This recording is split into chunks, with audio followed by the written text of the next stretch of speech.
అండి. వెంకీ మల్లేశ్వరి కిచెన్ స్వాగతం అండి. ఈరోజు మనం చేసుకునే రెసిపీ ఈ శ్రావణ మాసం సందర్భంగా అమ్మవారికి 3 రకాల ప్రసాదాలు ఒకేసారి వీడియో చేసి పెడుతున్నానండి. సులువుగా తయారు చేసుకునేలాగా, చాలా ఈజీగా అయిపోయేలాగా. ఇగోండి శనగలు 1/2 కిలో తీసుకున్నానండి. ఒక 5 గంటలు నానబెట్టుకున్నానండి. నైట్ నానబెట్టుకున్నాను. నైట్ 10కి నానబెట్టుకున్నాను.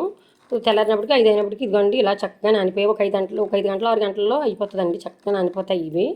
చక్కగా ఇదిగోండి 1/2 కేజీ తీసుకున్నాను. శుభ్రంగా కడిగేసుకుని పక్కన పెట్టుకున్నానండి. దీంట్లో కావాల్సిన సామాన్లు తక్కువ చూపిస్తానండి. సామాన్లు కూడా ఆయిల్ అయ్యి ఎక్కువ వేసుకోకలేదు. మామూలుగా అయితే నార్మల్గా సన్ఫ్లవర్ ఆయిల్ అటువంటివి యూజ్ చేసుకోవచ్చండి. ఈ వరలక్ష్మి అమ్మవారికి శ్రావణ మాసంలో పెట్టే ప్రసాదాలు కనుక ఒక 25 గ్రాములు ఆవు నెయ్యి చూపిస్తున్నానండి. ఆవు నెయ్యి 1/2 టేబుల్ స్పూను సాయి మినపప్పు, ఒక 1/2 టేబుల్ స్పూన్ మాత్రమే సాల్ట్ అండి సరిపోతుంది. ఒక టేబుల్ స్పూన్ జీలకర్ర చూపిస్తున్నానండి. బాగుంటుందండి. జీలకర్ర ఎంత వేస్తే అంత బాగుంటుంది. 1/2 టేబుల్ స్పూన్ మాత్రమే పసుపు చూపిస్తున్నాను. 1/2 టేబుల్ స్పూన్ కారం అండి. ఇవి 1/2 టేబుల్ స్పూన్ కారం, 1/2 టేబుల్ స్పూన్ పసుపు, చిటికెడు ఇంగువ తీసుకున్నానండి. ఇదిగోండి 3 ఎండుమిరపకాయలు ఇదిగో చిన్న చిన్నగా తుంచుకోవాలండి. కారానికి ఇవి సరిపోతాయండి. కరివేపాకు 2 రెమ్మలు తీసుకున్నాను. ఇవేనండి తాలింపు శనగలు ఇవి. ముందుగా ఫస్ట్ ప్రసాదం తాలింపు శనగలు చూపిస్తున్నానండి. లైన్గా 3 ప్రసాదాలు కూడా చేస్తానండి. ఇప్పుడు ఒకే వీడియోలో చేస్తున్నాను. ఇప్పుడు పెడతాను మీకు. పదండి తయారు చేద్దాం. ముందుగా కుక్కర్ గిన్నె తీసుకున్నానండి. స్టవ్ వెలిగించుకున్నాను. ఇప్పుడు ఇవ్వండి శనగలు తీసుకున్నాం కదా, శనగలు వేసేస్తున్నాను. కుక్కర్లో వేద్దామండి. ఒక 2 విజిల్స్లో అయిపోతాయి త్వరగాను. మామూలుగా కుక్కర్ లేని వారు అయితే మామూలుగా ఉడకబెట్టుకోవచ్చండి. ఇప్పుడు అందరికీ కూడా కుక్కర్లు ఉంటున్నాయి కదండి. ఇదిగోండి వాటర్ ఈ ములిగి వరకు మాత్రం వేయాలండి. 1 గ్లాస్ మాత్రం వేసాను. ఇదిగోండి సాల్ట్ ఇప్పుడే వేసేస్తున్నానండి. వీటితో పాటు ఉడికితే చాలా టేస్ట్గా ఉంటుందండి. చక్కగా అలాగా అట్లా పట్టి ఉంటుంది. ఇదిగోండి మూత పెట్టేస్తున్నాను. 2 విజిల్స్ అయిన తర్వాత మళ్ళీ చూపిస్తానండి. ఇదిగోండి 2 విజిల్స్ వేయించాను. చక్కగా శనగలు ఇలా తయారయ్యండి. నొక్కు చూసుకోవాలి. చూసారా చక్కగా మెత్తగా ఉన్నాయండి. ఇలా మెత్తగా అవ్వాలి. పక్కన పెడుతున్నానండి. ఇప్పుడు స్టవ్ ఆన్ చేస్తున్నాను. వేరే గిన్నె పెట్టుకున్నాను. తాలింపు వేపాలి కదండి. స్లోలో పెడదామండి స్టవ్. ఇదిగోండి పెనం వీటెక్కింది. ఇప్పుడు ఆవుని తీసుకున్నాం కదండి. ఆవుని వేసాను. ఆవుని మొత్తం వేసేసుకోండి. ఇదిగోండి మినపప్పు తీసుకున్నాం కదండి. ఇది వేస్తున్నాను. ఆవుని వీటెక్కింది. పప్పులు వేసానండి. అండి పప్పులు వేగుతున్నాయి. త్వరగా వేయించుకోండి.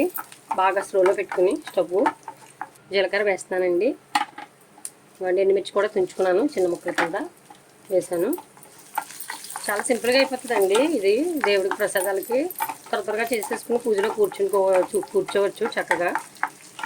మనకి ఎన్ని కావాలితే అన్ని దేవుడికి మనం మనసులో అనుకోవడం పెట్టుకోవడమేనండి. తల్లికి ఇంతని కాదు ప్రసాదాలు. ఇటువంటి కరివేపాకు కూడా వేసేస్తాను.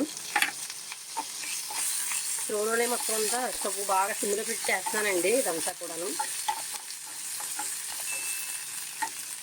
పసుపు ఉంది కదండి. పసుపు చిటికెడు తీసుకొని వేసేస్తాను. ఇంగువ కూడా వేసేస్తాను. ఎగిపోయండి.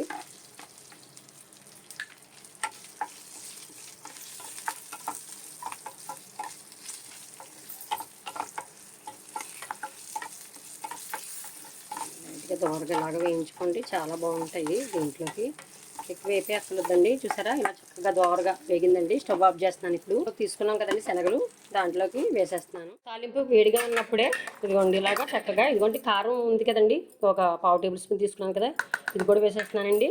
కారం మీ ఆప్షనల్ అండి. చాలా బాగుంటుంది కారం వేస్తే దీంట్లో. అంటే మనకి ప్రసాదం కదండి. ఎండుమిర్చి వేసాను. కొంచెం కారం తక్కువే వేసుకోవాలి. అందువల్లే మీకు 1/2 టేబుల్ స్పూన్ మాత్రమే చూపించాను అనమాట. కారం సాల్ట్ ఇప్పుడు దేవుడికి పెట్టాలి కదండి. మనం అయితే ఇప్పుడు మనం ముట్టుకోకూడదు. అసలు అన్నీ కూడా సరిపోతాయండి. ఇంకా మొత్తం అంతా కూడా అస్తమాటు చేసేవే కదండి. ఏదో టైంలో తల్లికి అమ్మవారికి మనం చేస్తూనే ఉంటాం కనుక ఆడవాళ్ళు. ఇప్పుడు శనగల రెసిపీ అయిపోయిందండి. మూత పెట్టి ఒకేసారి సర్వ్ చేసి చూపిస్తానండి. ఇప్పుడు గారెల రెసిపీ మొదలు పెడతాను. ఇప్పుడు సెకండ్ రెసిపీ వచ్చేసి గారెలు చేస్తున్నానండి అమ్మవారికి. 1/2 కిలో 250 గ్రాములు సాయి మినపగుళ్ళు తీసుకున్నానండి. ఇదిగోండి చక్కగా వేరుకుని ఇలాగా చక్కగా ఏరుకుని చక్కగా పక్కన పెట్టుకున్నానండి. 1 గ్లాసు 1/2 కేజీ అండి. ఇది మొత్తం 250 గ్రాములు అన్నమాట. దీనికి కావాల్సిన ఇంగ్రీడియంట్స్ 1/2 కేజీ ఆయిల్ తీసుకున్నానండి గారెలు వేయడానికి అమ్మవారికి. ఒక చిటికెడు పసుపు తీసుకున్నానండి. అలా పసుపు వేస్తే మంచిదని. ఇదిగోండి 1/2 టేబుల్ స్పూన్ సాల్ట్ తీసుకున్నానండి. సరిపోతుందండి కరెక్ట్గా 1/2 table spoon salt, 1 table spoon జీలకర్ర తీసుకున్నానండి. దీంట్లో కారం ఏమీ కలపట్లేదండి. ఇంకా దేవికి పెట్టి కదా అనేసి ఇంకా నేను ఇలాగే చూపిస్తానండి. వేరే గారెల రెసిపీస్ అవి కూడా మీకు కింద ఈ వీడియో కింద లింక్ అయి పెడతామండి. గారెలు వేరేగా కూడా చూపించాను ఇదివరకు. ఇప్పుడు అమ్మవారికి అయితే గారెలు సాయి మినపగుళ్ళతో ఇలా గారెలు చేస్తున్నానండి. ఇప్పుడు ఇవి 4 అవర్స్ నానబెట్టుకోవాలండి. నానబెట్టుకున్న తర్వాత మళ్ళీ చూపిస్తానండి. నానిన తర్వాత 4 అవర్స్ నానబెట్టుకున్నాను. ఇదిగోండి చక్కగా ఇలా తయారయ్యండి. 1 గ్లాస్ పప్పు కూడా ఇదిగోండి ఈ రకంగా తయారైంది. ఇది ఇప్పుడు 3 సార్లు కడిగేసుకుని చక్కగా మిక్సీ బౌల్ వేసి ఎలా చేస్తాననేది కూడా చూపిస్తాను. ఇదిగోండి ఒక మిక్సీ బౌల్ తీసుకుని వాటర్ ఇదిగోండి 3 సార్లు కడిగేసుకున్నాను శుభ్రంగాను. ఇదిగోండి వాటర్ ఏమీ లేకుండా ఇలా వేసుకోండి. ముందు వీడియోలో కూడా పిండి రుబ్బడం అన్నీ కూడా గారెల పిండి ఎలాగనేది కూడా చూపించాను. ఒక వీడియో అయినా కింద లింక్ పెడతామండి ఈ వీడియోల కింద. ఇది చూసుకోండి. ఇదిగోండి అదేవిధంగా పప్పు అంతా కూడా వేసుకుని చక్కగా మిక్సీ పట్టుకోవాలండి. ఇప్పుడు చూడండి మిక్సీ పట్టుకున్నానండి. ఇదిగోండి ఈ మాదిరి ఇదిగోండి చక్కగా మెత్తగా పట్టుకున్నానండి. బాగుంటుంది, ఇలాగా సాఫ్ట్గా వస్తాయండి గారెలు. దీంట్లోకి 2 టేబుల్ స్పూను సూజీరావు కూడా కలుపుకోండి, క్రిస్పీగా ఉంటాయి. నేను ముందు చెప్పలేదండి దీంట్లోని. ఇదిగోండి 2 టేబుల్ స్పూను ఈ ఉప్మా రవ్వ సూజీరవ్వ అని కూడా అంటారు, ఇది కలుపుతున్నానండి, బాగుంటాయి. ఇదిగోండి ఒక బౌల్లోకి వేసేసుకున్నాను. ఇదిగోండి 2 టేబుల్ స్పూన్ సూజీరవ్వ కూడా కలిపేస్తాను. ఇదిగోండి జీలకర్ర తీసుకున్నాం కదండి, బాగా వేరు పెట్టుకున్నానండి. దీంట్లో ఇసుక రెండులు ఏమి లేకుండా చక్కగా చేసుకోవాలండి. ఇదిగోండి పసుపు తీసుకున్నాం కదా చిట్లు, ఇది కూడా వేస్తున్నానండి. సాల్ట్ తీసుకున్నాం కదండి, సాల్ట్ కూడా వేసేస్తున్నానండి. సాల్ట్ అన్నీ కూడా వేసేసాను. మొత్తం బాగా పలుసగా చేసుకోకండి, చక్కగా ఇదిగోండి ఈ రకంగా రుబ్బుకోవాలి. ఇలాగా కాసేపు ఇదే డైరెక్షన్లో ఇదిగోండి ఇలాగలాగా కూసేపు కలుపుకోండి. ఒక 10 నిమిషాలు పక్కన పెట్టుకోండి, మీకు టైం బట్టి చూసుకోండి. ఒక 10 నిమిషాలు పక్కన పెడితే ఇలాగా వేరే ప్రసాదంలోకి చేసుకుంటుంటే మీకు ఇది బాగా నాని చాలా బాగుంటుందండి, గుల్లగా వస్తాయి. ఇదిగోండి బాగా కలుపుకున్నాను, 10 నిమిషాలు బాగా ప్రెస్ చేశానండి చక్కగా ఇలాగలాగా. ఇప్పుడు మూత పెట్టేస్తున్నానండి, ఒక 10 నిమిషాలు పక్కన పెడతాను, తర్వాత గార్లు వేయడం చూపిస్తానండి. ఇదిగోండి ఒక కడాయి పెట్టుకున్నాను, స్టవ్ ఆన్ చేశానండి. ఇదిగోండి ఆయిల్ తీసుకున్నాం కదండి, 1/2 కేజీ 1 బౌలు వేసేస్తున్నానండి. కళాయి వీటెక్కింది, నూనె ఆయిల్ వీటెక్కుతుందండి. ఆయిల్ వేసాం కదా, కళాయిలో ఆయిల్ వేసాం కదా, చిన్న పిండి మొత్తం వేసి చూస్తున్నానండి. ఇదిగోండి వీటెక్కింది లేదో అలా చూసుకోవాలండి. చక్కగా వేగుతుంది, బాగా ఎక్కువ కూడా వీటెక్కిపోకూడదండి, వెంటనే త్వరగా రంగు వచ్చేసి లోపల ఉడకండి. ఇదిగోండి పిండి ఉంది కదండి, మళ్ళీ ఇదిగోండి మూత పెట్టాను కదా, ఒక 1/2 గంట పక్కన పెట్టుకున్నాం కదా, ఒకసారి మళ్ళీ కలుపుకోవాలండి. ఇలాగా వేసే ముందు ఒక బౌల్తో చిన్న వాటర్ పెట్టుకున్నానండి, ఒక బౌల్తో వాటర్ పెట్టుకోవాలి. ఇక్కడ ఇదిగోండి ఒక పేపర్ ఒకటి తీసుకున్నాను, వేయడానికి అనుకూలంగా ఉండేలాగా. సాల్ట్ అయ్యి చూడకూడదండి, ఇది సాల్ట్ అయ్యి ఆల్రెడీ కలిపేసాను సరిపడగా మీకు, ఎందుకంటే మరి అమ్మవారికి పెట్టేది కదండి, అందువల్లమాట. ఆయిల్ వీటెక్కింది చూసారా, పిండి ముద్ద ఎగుతుంది కదా. ఇప్పుడు ఒక పేపర్ తీసుకున్నానండి, కొంచెం వాటర్ రాస్తున్నాను. ఇదిగోండి పిండి మొత్తం తీసుకుని ఇలాగా చేతిలోకి ఇదిగోండి చక్కగా దీని మీద వేసుకుని వాటర్ తడుపుకొని ఇలా రౌండ్ సర్కిల్ చేసుకుని ఈజీగా ఉంటుందండి. ఇదిగోండి ఇలాగా ఈ చేతిలోకి వేసుకోండి, అలా ఆయిల్లో వేసుకోవాలి చక్కగా. ఇలా ఎట్టకండి, స్టవ్ నార్మల్గానే ఉంచుకోండి, ఎందుకంటే మళ్ళీ ఆయిల్ లాగేస్తాయండి. ఇందులో పెడితే ఆయిల్లో వేసేటప్పుడు ఆయిల్లో చూసారా చక్కగా వేగుతున్నాయి. ఇలా వేపుకోవాలండి, గారెలు చాలా బాగుంటాయి. చూసారా తిరిగేద్దామండి, అదిగోండి కలర్ వచ్చాయి చూసారా, మంచి కలర్ వచ్చాయి. ఇదిగోండి ఇలా తీసేసుకోండి, ఇలా కూడా చక్కగా లాగేటట్లు ఇలాగా కిందకి వాడ్చేటట్లు వాడ్చుకొని తీసుకోండి. ఒక ప్లేట్లో చిన్న పేపర్ పెట్టుకున్నానండి, ఆయిల్ అబ్జర్వ్ చేస్తుందండి ఇలా పేపర్ వేసుకోవడం వల్ల. టిష్యూ పేపర్ అటువంటి ఏమన్నా కూడా మీరు వేసుకోండి, బటర్ పేపర్ కానీ. ఇదిగోండి ఇలాగా వేసుకోండి, ఒక దాంట్లో పక్కన పెడతాను, మళ్ళీ ఇంకో తవ్వ చూపిస్తానండి. ఇప్పుడు వేయడం ఇదిగోండి తడి చేసుకోవాలి, ముందుగా వాటర్ తడి చేసుకోండి. చెయ్యి బౌల్లో వాటర్ పెట్టుకున్నాం కదా, ఇదిగోండి పిండి ముద్ద ఇలాగా తీసుకుని ఇదిగోండి ఇలా చేతిలో తీసుకుని చక్కగా ఇలా గుండ్రంగా చేసుకోండి. పిండి ముద్దని గుండ్రంగా వస్తాయన్నమాటండి అలా చేసుకోవడం వల్ల. ఇదిగోండి ఇలాగా వేసుకోవాలి. ఇదిగోండి ఇలాగా చూసారు ఎంత గుండ్రంగా వచ్చిందో, ఇలా చేతితో వేసుకోవడం నేర్చుకోండి, బాగుంటుంది చక్కగా. అన్నీ అలాగే వేసుకోవాలండి, చక్కగా మెల్లిగా వదులుకోవాలి. తక్కువ ఆయిల్తో చూపించాను అనుకుంటారు, అంటే పులిహారని అవి చేసుకుంటే పర్లేదండి, ఆయిల్ రేట్లుగానే వాడుకోవచ్చండి. ఎందుకు వేస్ట్ చేయడం అని నేను తక్కువ ఆయిల్లోనే చూపిస్తున్నాను. కొంచెం తిని సోడా ఇవి ఏమి కలపొద్దండి, వీటిలో వేరే ఏమి కలపొద్దు. నేను చెప్పినట్టుగా ఎలాగైతే రుబ్బడం చూపించాను కదండి, మిక్సీలో పట్టడం అదే మాదిరి చేసుకోండి, చాలా బాగుంటాయి. చూడండి ఇదిగోండి రెండు కూడా వేగిపోయండి, చూసారా ఈక్వల్గా రెండు ఒకేసారి వేగిపోయాయి. ఇవి కూడా తీసేస్తున్నాను, అదే రకంగా అన్నీ వేసేసుకోవాలండి.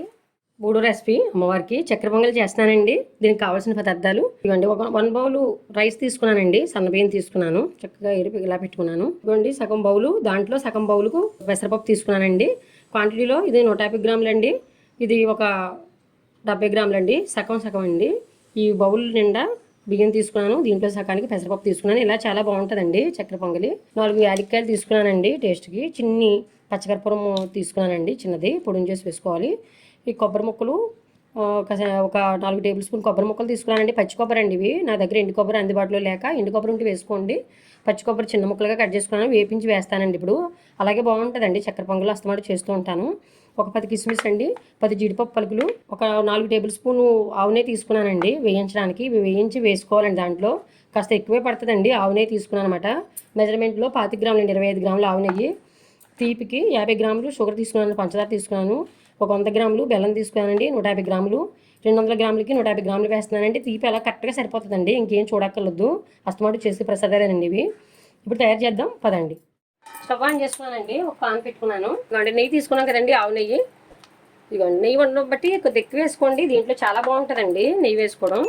ఇదిగోండి తీసుకున్నాం కదా పెసరపప్పు ఏరుకున్నానండి చక్కగా. ఇది కొంచెం లైట్ దోరగా వేయించాలండి. చక్కెర పొంగలికి చాలా కూడా టేస్ట్గా ఉంటుందండి ఇలా వేయించడం వల్ల. దోరగా వేయించుకోవాలి. ఇదిగోండి వేగిపోయింది. స్టవ్ ఆఫ్ చేస్తున్నాను ఇప్పుడు. ఇదిగోండి దోరగా వేయించుకోండి. ఎగిపక్కర్లొద్దు, బాగా ఎర్రగా ఏమొద్దండి. ఇదిగోండి నేను చూపిస్తాను, చూసారా వీడియోలో చూపిస్తున్న మాదిరి ఇలా దోరగా వేయించుకోండి, చాలా బాగుంటుంది. స్టవ్ ఆన్ చేసుకుని మళ్ళీని ఒక కుక్కర్ పెట్టుకున్నానండి. ఇప్పుడు దీంట్లోకి ఇదిగోండి వేయించుకున్నాం కదా ఈ పెసరపప్పుని కడిగేసి ఇదిగోండి కుక్కర్లో వేస్తానండి. త్వరగా అయిపోతుందండి అలా చేసుకుంటే. మామూలుగా కూడా ఉడకబెట్టుకోవచ్చు. రైస్ శుభ్రంగా కడిగేసుకుని రైస్ కూడా వేసేసుకుంటున్నాను. రెండు కలిపి వేయిందామండి. ఒక్క నిమిషం. ఒక గ్లాస్ అయిందండి. 2 గ్లాసులు వాటర్ వేస్తున్నానండి దీంట్లో. 2 గ్లాసులు వాటర్ వేసానండి. చక్కగా గరిటెతో ఇలాగా కలుపుకుందామండి. చిటికి ఉప్పు వేస్తున్నానండి. ఇందాక వీడియోలో మర్చిపోయాను. ఇదిగోండి చెప్పడం. ఇదిగో మూత పెట్టేసుకుందామండి. స్టవ్ ఆన్లోనే పెట్టాను. స్పీడ్లోనే ఉంచండి. స్పీడ్లోనే పెట్టి ఒక 2 విజిల్స్ వేద్దామండి. 2 విజిల్స్ వేసి వెంటనే తీసేద్దామండి. ఇక పక్కన పాకం పెట్టేసుకుందామండి. లోగాను పొంగలికి లోగా ఇది అవుతుంది, ఇది అవుతుంది. ఇదిగోండి వేరే ఒకటి చిన్న పెనం తీసుకుని వేరేది ఇవి డ్రై ఫ్రూట్స్ అయ్యి పెట్టుకుందామండి. వేరే పక్కన పెట్టుకున్నాను. ఇలాగా 5 విజిల్స్ అవుతుందండి. మనకు టైం కలిసి వస్తుందండి అలా చేయడం వల్ల. నెయ్యి ఉంది కదండి, నెయ్యి ఉంది కదా, నెయ్యి వేసాను. 2 టేబుల్ స్పూన్ నెయ్యి వేసానండి. పచ్చి కొబ్బరి ముక్కలు వేపుకుందాము. బాగా స్మాల్ పీసులు కట్ చేసుకున్నానండి. ఇదిగోండి చక్కగా వేపుకుందాము. ఇదిగోండి ఇలా దోరగా వేయించుకున్నాను. తీసేద్దామండి ఒక బౌల్లోకి. ఏంటండి విజిల్ వేసుకున్నాను. ఇదిగోండి దోరగా వేపాను కదా, చాలా చక్కగా వేగేయండి. దాంట్లో తీసేసుకుందాం. ఇది కూడా కొబ్బరి ముక్కలు వేసాం కదండి, ఆ బౌల్లోనే వేసేస్తున్నాను. వేగిపోక్కర్లేదండి, ఇలా దోరగా వేయించుకోవడమే. వీటికే ఎగిపోతున్నాయండి. అయిపోయిందండి. అదే పాన్లో మళ్ళీ కిస్మిస్ కూడా వేసేస్తున్నానండి. ఇవి కూడా దోరగా వేయించేద్దాం. ఇదిగోండి చక్కగా వేగే ఇవి కూడా. చూసారా ఇలా దోరగా వేయించుకోవాలండి కిస్మిస్. చూసారా చక్కగా. మళ్ళీ స్టవ్ ఆన్ చేస్తానండి. ఒక గిన్నె పెట్టుకుంటున్నానండి ప్రసాదం తయారీకి. చక్కగా ఇదిగోండి కోతలో వేయించాం కదా, కుక్కరు ఆన్ చేశాను. ఇదిగోండి ఇలా ఈ మాదిరి ఉడికిందండి. ఇలాగా ఉడికింది చక్కగా. సరే దుల్లిగా ఇలాగ ఉడకాలండి ఇది చక్కెర పొంగలికి. ఇక్కడ పక్కన పెట్టేసుకుందాం. వెంటనే తీసేయండి. కుక్కర్ కోతలు వేయగానే వెంటనే తీసేసుకోవాలి. ఇదిగోండి చిన్న గ్లాసు వాటర్ వేస్తున్నానండి దీంట్లోకి. చిన్న గ్లాసు వాటర్ వేసానండి. ఇదిగోండి బెల్లం చూపించాను కదండి, బెల్లం చక్కగా చిన్నగా మెత్తగా చేసుకున్నానండి. బెల్లం ఇలా కలుపుకోవాలి. పాకం ఏమి అవసరం లేదండి. దీన్ని మళ్ళీ కరగబెట్టడం చూపిస్తాను. ఇప్పుడు తిరగబడుతుంది వాటరు. ఇదిగోండి బెల్లం అంతా కూడా కరిగింది. ఇప్పుడు దీంట్లో పంచదార తీసుకున్నాం కదండి, పంచదార కూడా వేద్దామండి. ఇప్పుడు అంటే ఫస్టే వేసేలేకపోయారు అనుకుంటారు, కానీ పంచదార ఇలాగా ఇప్పుడే వేసుకోవడం మంచిదండి. ఆ బెల్లం మొత్తం కరగాలి కదండి, మరి అందువల్ల అండి. మూత పెడదామండి. పంచదార కూడా వేసాం కదండి, చూసారా చక్కగా మరుగుతుందండి. ఇదేమి పాకం అయ్యి రావక్కర్లేదండి. పాకం అయ్యి ఏమీ అక్కర్లేదు. మామూలుగా అలాగా బెల్లం అలాగా చక్కగా కరిగించుకోవాలండి. చక్కగా ఇదిగోండి అయిపోయింది. ఇప్పుడు తీసుకున్నాం కదండి, ఇదిగోండి చక్కగా ఇదిగోండి దుల్లిగా దీంట్లో కలిపేసుకోవడమేనండి. ఇలాగా ఇదిగోండి పాకంలో వేసేసుకోవాలి. ఈ పెసరపప్పు రైస్ ఉడకబెట్టాం కదండి, ఎక్కడ అడుగు పట్టకుండా స్లోలోనే మీడియంలో పెట్టుకుని చేసుకుంటున్నానండి. ఇదిగోండి చక్కగా రైస్ కూడా చూసారా ముద్ద ఏం అవ్వలేదు. ఇదిగోండి పెసరపప్పు కూడా చక్కగా ఉడికిందండి. ఇంకో మెతుకులాగే ఉంది. ఇలాగే ఉండాలండి ఇది. ఇదిగోండి ఇప్పుడు డ్రై ఫ్రూట్స్ వేసేద్దాము. అరటికాయ తీసుకున్నాం కదండి, ఈ చిన్నగా మెత్తగా చేసుకున్నానండి. అరటికాయ చాలా టేస్ట్గా ఉంటుందండి ఇది. దీంట్లో అసలైన టేస్ట్ పచ్చకర్పూరం అండి ప్రసాదాల్లో దేవుడికి. ఇదిగోండి చిన్ని పచ్చకర్పూరం తీసుకున్నాం కదా, కొద్దిగా అలా వేస్తున్నానండి, బాగుంటుంది. దీంట్లో డ్రై ఫ్రూట్స్ కూడా వేసేద్దామండి, చాలా బాగుంటుంది. ఇదిగోండి డ్రై ఫ్రూట్స్ వేయించుకున్నాం కదా ఫస్ట్, కొబ్బరి ముక్కలు ఇవన్నీ కూడా ఇదిగోండి మొత్తం అన్నీ కూడా అలా వేసుకోవాలండి. చక్కగా చూసారా ఎంత బాగా ఉందో తయారవుతుందో ప్రసాదం. ఇదిగోండి డ్రై ఫ్రూట్స్ కూడా వేసేసుకున్నాం కదండి, చూసారా ఇదిగోండి ఇలాగా చక్కగా ఇలాగా అవ్వేటట్లు చూసుకోండి. ప్రసాదం అంతా కూడా నెయ్యి వేసేద్దామండి. నెయ్యి తీసుకున్నాం కదా, నెయ్యి అంత వేస్తే అంత బాగుంటుందండి ప్రసాదంలో. చూసారా ఇదిగోండి ఇలా నెయ్యి వేసుకోండి, చాలా బాగుంటుంది. కరెక్ట్గా సరిపోతుందండి మొత్తం మెజర్మెంట్ అంతా కూడా నేను ఇచ్చింది. తీపి అన్నీ కూడా ఇంకేం చూడక్కర్లేదండి, జస్తమాటు చేసివే కదండి ప్రసాదాలు. చూసారా ప్రసాదం చిక్కారు ఎలా ఉందో చక్కగా. దీంట్లో అన్నీ కూడా ఏం వేయాలో అన్నీ కూడా వేసి చూపించాం కదండి ప్రసాదం. ఇదిగోండి మొత్తం నెయ్యి ఉన్నంత మట్టుకు కూడా వేసేసుకున్నాను. స్టవ్ ఆపేస్తున్నానండి. ఇప్పుడు సర్వ్ చేసి చూపిస్తాను. 3 రకాల ప్రసాదాలు చేశాను కదా అమ్మవారికి, 3 కూడా ఇప్పుడు చూపిస్తానండి. చూసారు కదా ఫ్రెండ్స్, ఏ విధంగా తయారు చేశాను అమ్మవారికి 3 రకాల ప్రసాదాలు కూడా చూపిస్తాను కదండి ఈరోజు. ఇదిగోండి 3 రకాలు కూడా చక్కగా చేశాను. శనగలు చేశానండి అమ్మవారికి, ఆవు నెయ్యితో శనగలు చేశాను. ఆవు నెయ్యితో చక్కగా చక్కెర పొంగల్ చేశానండి, బెల్లం ఆవు నెయ్యితో. ఇదిగోండి గారెలు చేశాను మంచిగా. అన్నీ కూడా మీకు అర్థమయ్యేటట్లు వీడియో చేశానండి. మీకు ఏమైనా రెసిపీస్ కావాలంటే నాకు కామెంట్ సెక్షన్లో కామెంట్ పెట్టండి. ఈ వీడియో ఎలాగ వచ్చిందో మీరు కామెంట్ పెట్టండి చూసి వీడియోని. వీడియో నచ్చినట్లయితే లైక్ చేయండి, షేర్ చేయండి, సబ్స్క్రైబ్ చేయండి. మన ఛానల్ కొత్తగా చూస్తున్న వారు అందరూ కూడా సబ్స్క్రైబ్ చేసుకోండి. ఎందుకంటే చాలా కష్టపడి వీడియోలు చేస్తున్నామండి, ఎడిటింగ్ అవి కూడా చాలా కష్టం అవుతాయి. వీడియో చూసి లైక్ చేసి సబ్స్క్రైబ్ చేసుకోండి, షేర్ చేయండి ఫ్రెండ్స్కి అవిను. బాయ్ ఫ్రెండ్స్, మరిన్ని వీడియోలతో కలుద్దామండి.